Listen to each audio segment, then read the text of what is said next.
Hello, welcome to this Latina Professionals live session.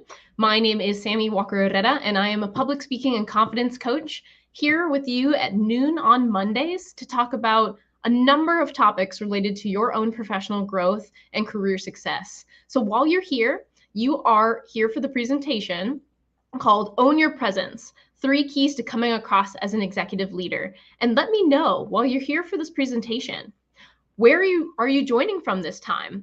What industry are you currently in, and what are you looking to learn today?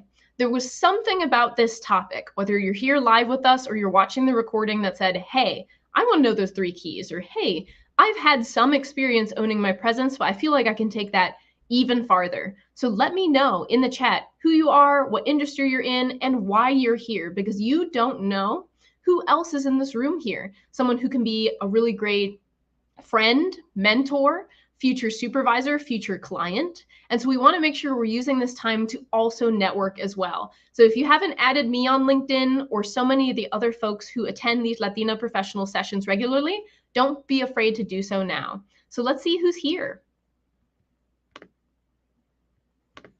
Okay, excellent. We're seeing some folks. I'm seeing some folks who came this past week as well. Nayeli, Garin, Melissa's coming from El Paso. That's fantastic. I'm from McAllen, Texas myself, but I'm currently based in Pittsburgh, Pennsylvania. So if we have any Texans or Pennsylvanians here, definitely drop me a note.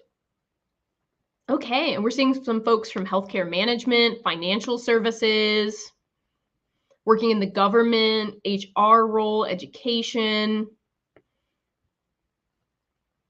Oh, we even got folks from Toronto, India, folks who are from Brazil. So completely international audience here as well. So if you're making an international job search, career pivot, or whatnot, some of these folks can really possibly truly be in your corner. And I hope that I can be one of them as well.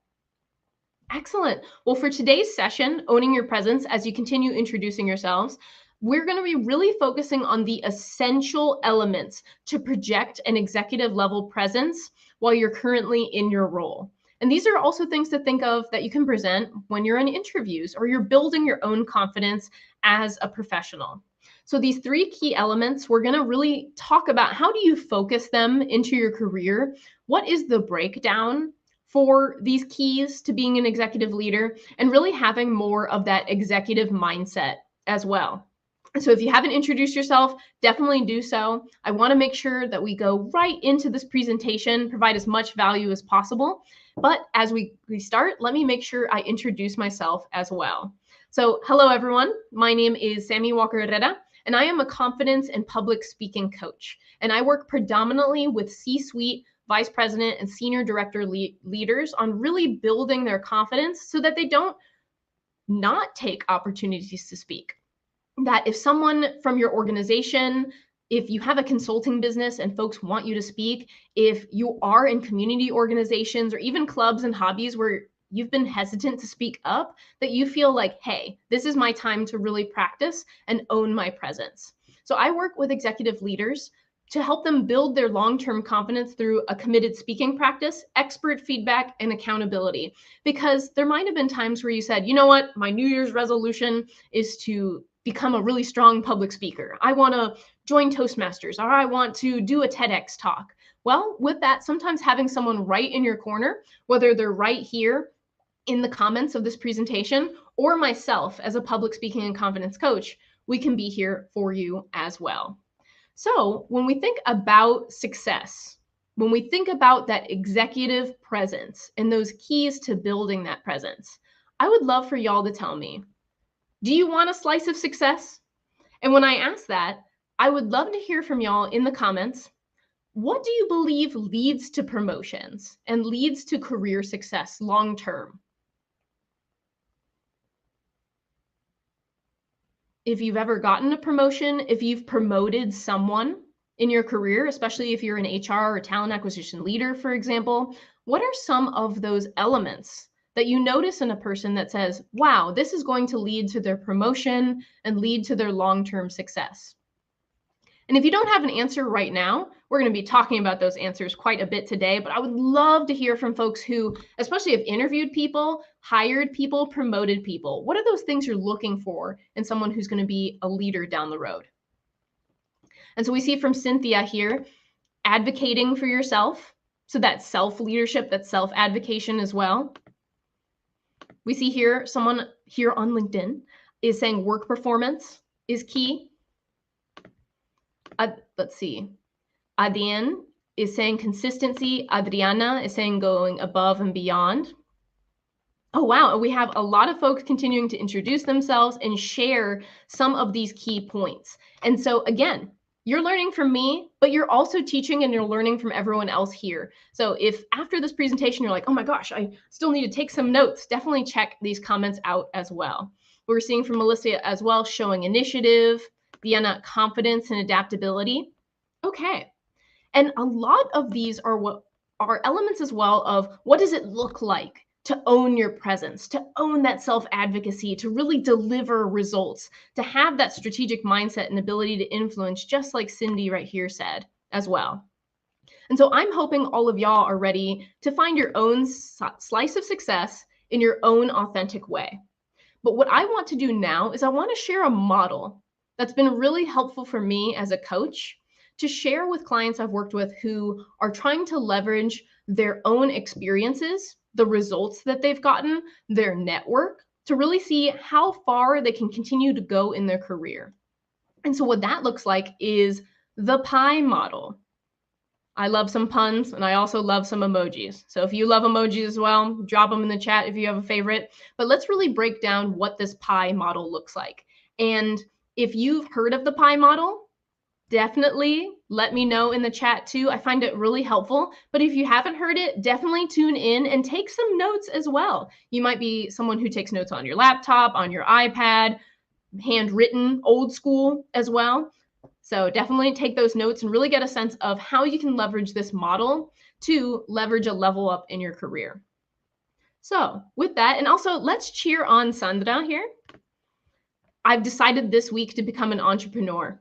Congratulations. It's so important to make those decisions, hold strong in commitment, and to be part of a community when you make those decisions as well.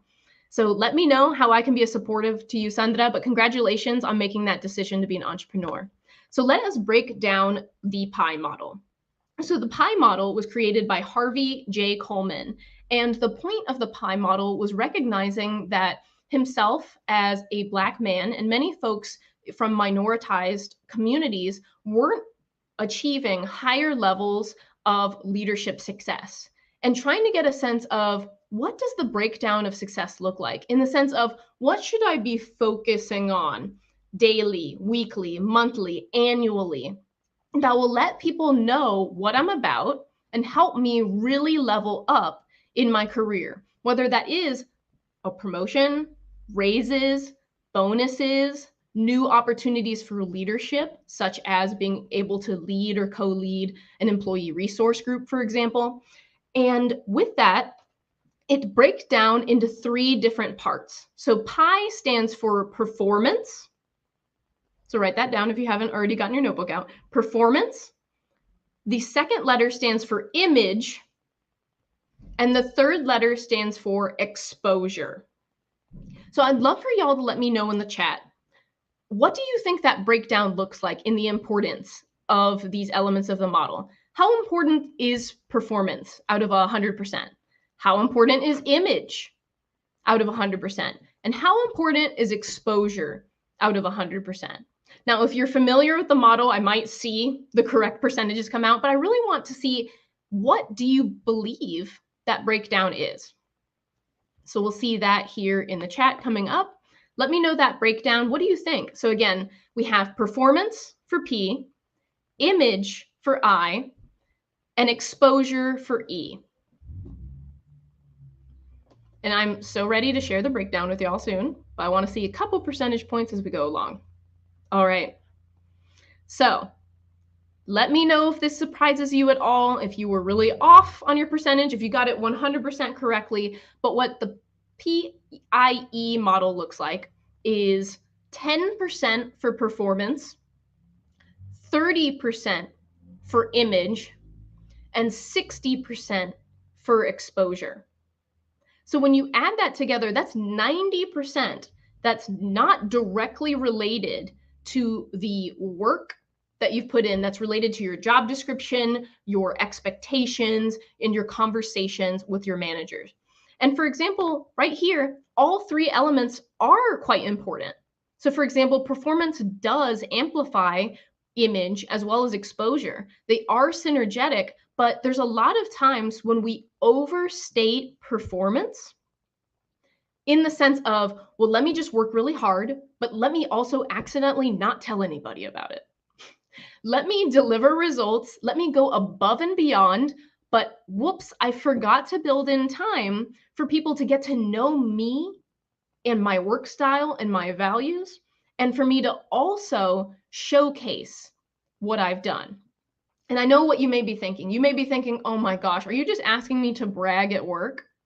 And I'm not asking you to brag at work in such a way that makes you come off inauthentic. But there are strategies for showcasing what you know, how you know it, and your values in a way that becomes more and more natural and allows your performance to really be seen, rather than, for example, doing really well, but again, no one knows about it. So yeah, if you were surprised, let me know. If you got that breakdown 100%, let me know that too. But let's break them down in order. And we're going to start with performance, or in order of building it up, for example. So as you remember from the pie chart there, pie chart, pie model, love that synergy, that performance is about 10% of what helps someone build their promotion. And something I've heard from folks that I've worked with is, wow, like networking is that much important. Like I just really need to showcase, I need to show off. Well, the thing is, you need something to show. And that would be your values. That would be your relevant deliverables as well. But the thing is, strong performance in your role, like meeting all the parts of your job description, that is what's expected. Going above and beyond, just like some folks talked about when they've been interviewers as well, is something that is highly encouraged with your performance. And so when you think about your performance, it's not just doing the work, it's how do you manage your performance as well. And many of you might have this experience, which is connecting with your manager regularly, planning what your work, what your goals will look like. If you've used SMART goals, so SMART is another framework to really help build specificity in your goals, stands for specific, measurable, actionable, relevant, and time bound. You can imagine how often I've used SMART goals, since I can just roll that off the tongue at this point. And if you're not familiar, let me know and I can send you some resources that I use a lot when folks are talking about SMART goals. But the idea is not only doing great work, but connecting that work to what are the true results. So for example, when you're answering an interview question, that action, that results part is crucial. And then also, how are your results really related to business needs? It's not just checking things off a to-do list. It's what is really going to move this business forward, and how am I an integral part in the business growing and changing in a positive way? And you can do this with strong integrity. Again, building that strong relationship with your supervisor, building out SMART goals that are attainable, that are measurable, that have a time frame, will make it so much easier for you to communicate your performance as well. It's not just doing great work, but it's also building the skills to communicate that as well. Let's see. So if we have any questions about performance, definitely drop them in the comments and I would love to answer them as well. But this is 10%. So let's get another chunk of the pie model down, the 30%, which is your image. So we have here like a mirror, and your image is how you present, and often what's known as your personal brand. Now I'm curious, do you feel like you've built a personal brand? And what would you describe your personal brand as? And maybe it's just 2 adjectives. You can drop a couple of adjectives here in the chat and let me know, how do folks describe you, or how do you see yourself? So what is your brand? That's really important to know. For me, I hope that I'm informative and I'm also motivational and encouraging. I'm not just sharing information and saying, well, hope you do good. Good luck with that. I'm hoping that I can build relationships with people where they feel, you know what, I never thought I could ever be a confident speaker, but because of your presentation or because of your coaching, this is something I know I can grow in. I know that I'm not going to be left out. Those are some elements of my brand that I hope people are left with. And so let me know. I see Jennifer here says caring leader is something that she wants to be known as. We see Jessica talking about being creative as well as reliable. Nayeli, can-do mentality, empathetic. And Lorena, thoughtful and dedicated.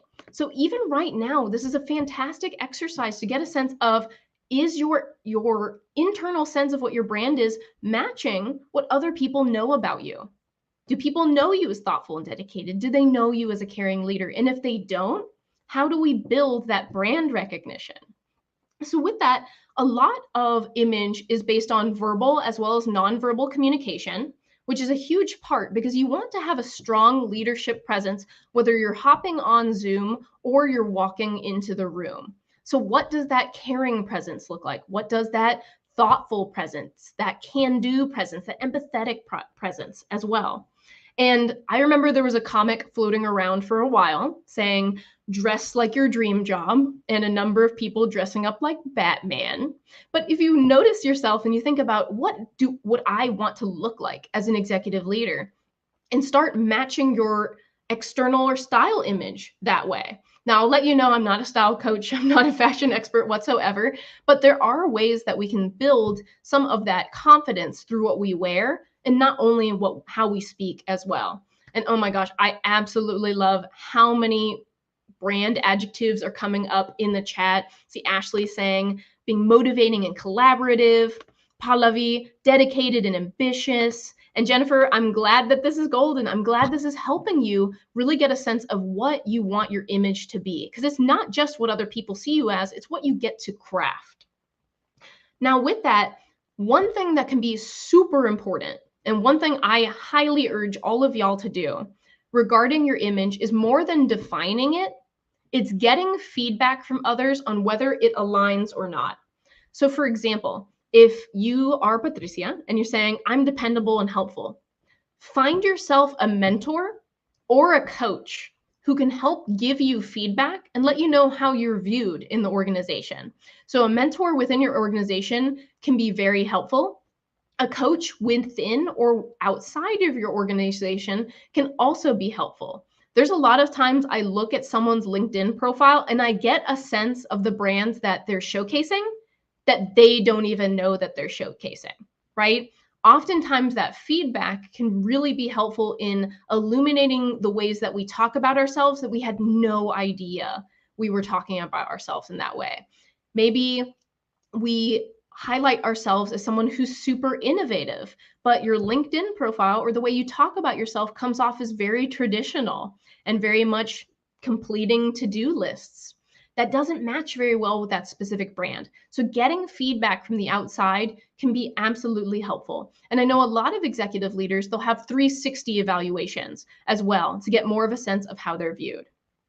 Now, drum roll, please. We're getting to the part of the presentation you're probably the most curious about, which is that 60%. So the E in the pie model, which is exposure. And that is who knows what you do. And exposure is not just lights, camera, action. It's not just being on Zoom, but it's that sense of when you're not in the room, who is talking about you?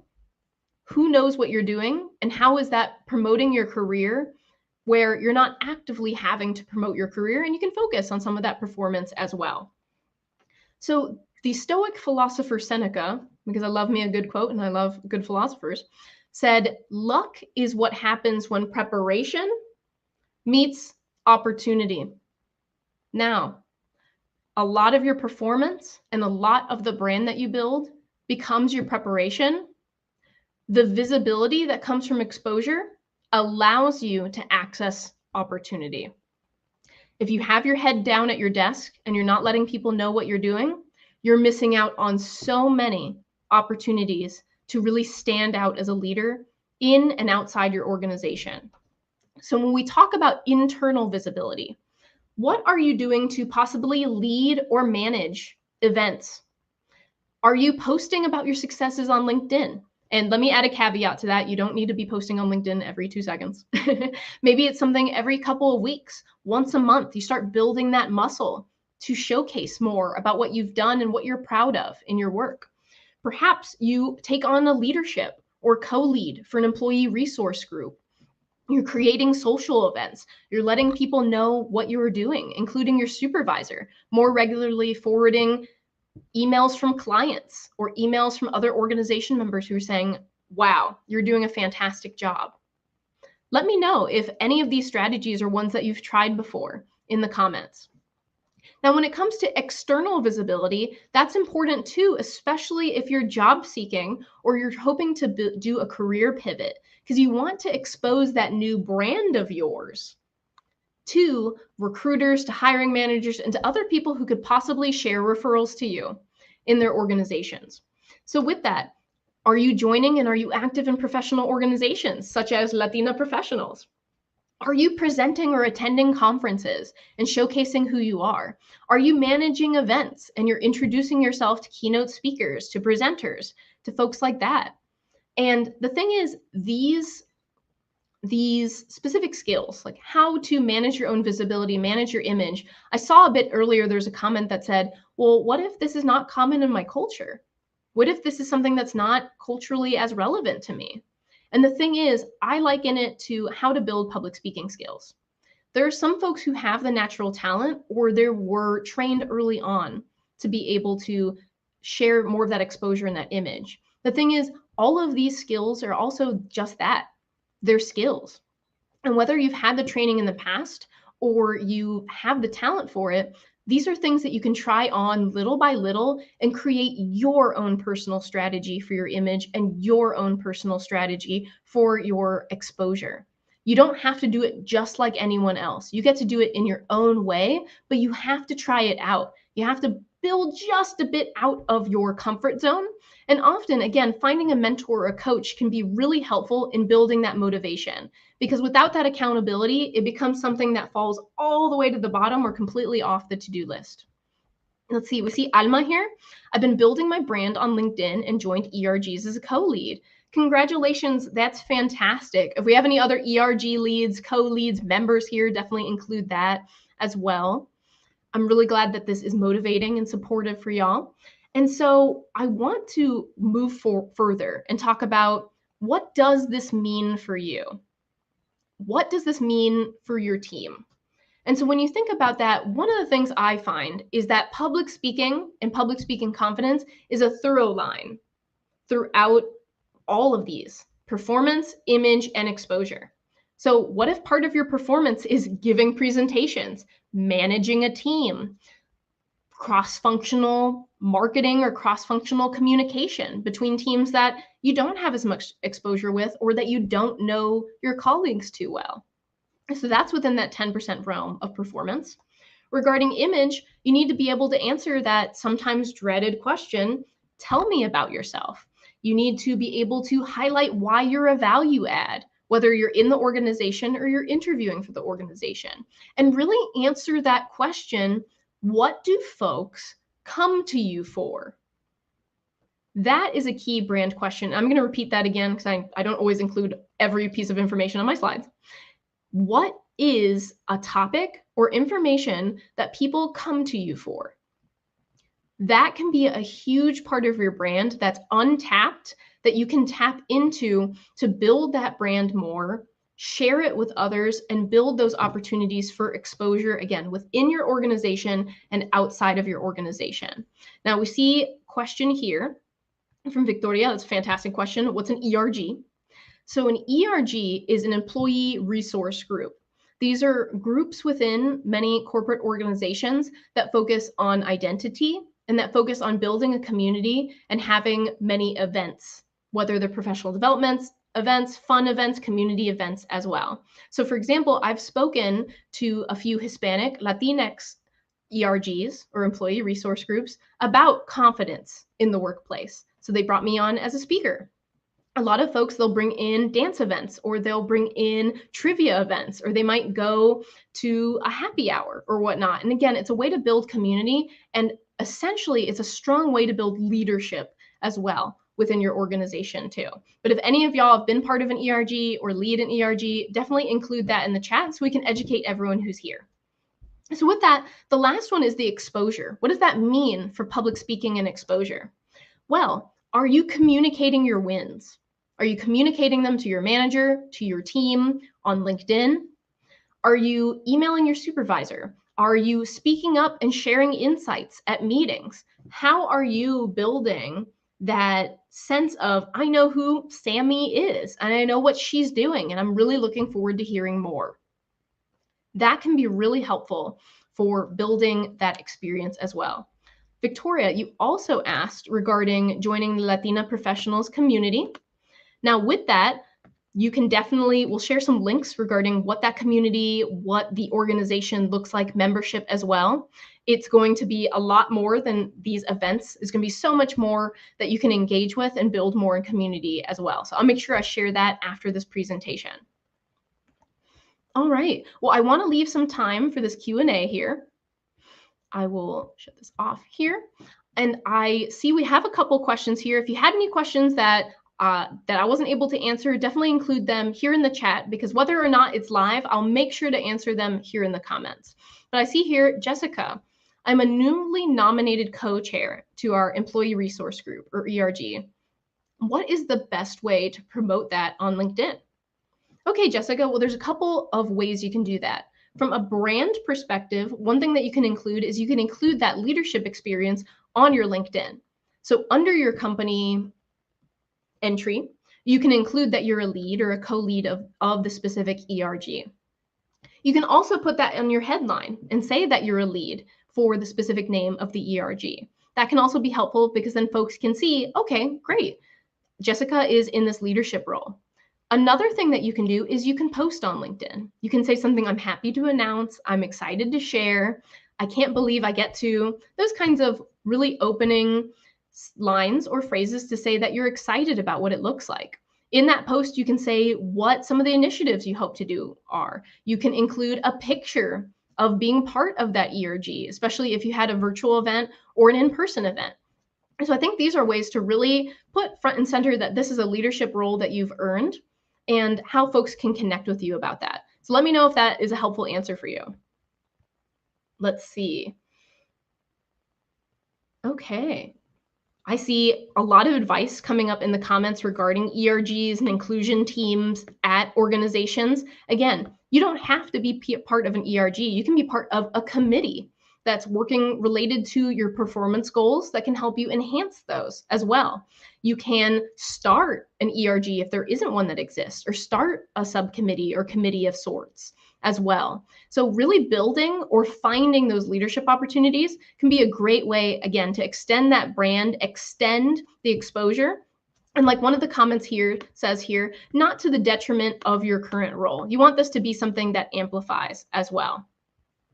Let's see. I see Jennifer wants to connect, so definitely feel free to connect with me as well.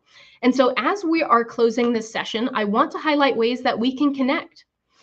Next week, I'm hosting a session, same time, noon Eastern time, on nonverbal influence, communicating through effective gestures. And if you feel like, oh, I don't feel like I'm communicating well with my gestures, or I don't know what that looks like for me at all, definitely attend the session, share it with anyone that you think can be really helpful, and know that this is another way that you can extend your brand, your image, and your exposure. Additionally, if you feel like, hey, I'm really resonating with what Sammy says, we really want to bring her to our ERG or to our committee, to our organization to speak about this topic or other topics, or you're someone who struggles to feel and sound confident when you speak, feels overwhelmed with racing thoughts or freezing brain, and wants to be 100% ready for their next step as a high-level leader, let's speak soon. I'd love to connect with you, hear more about your journey, and see how I can possibly be a mentor or coach for you on that journey as well.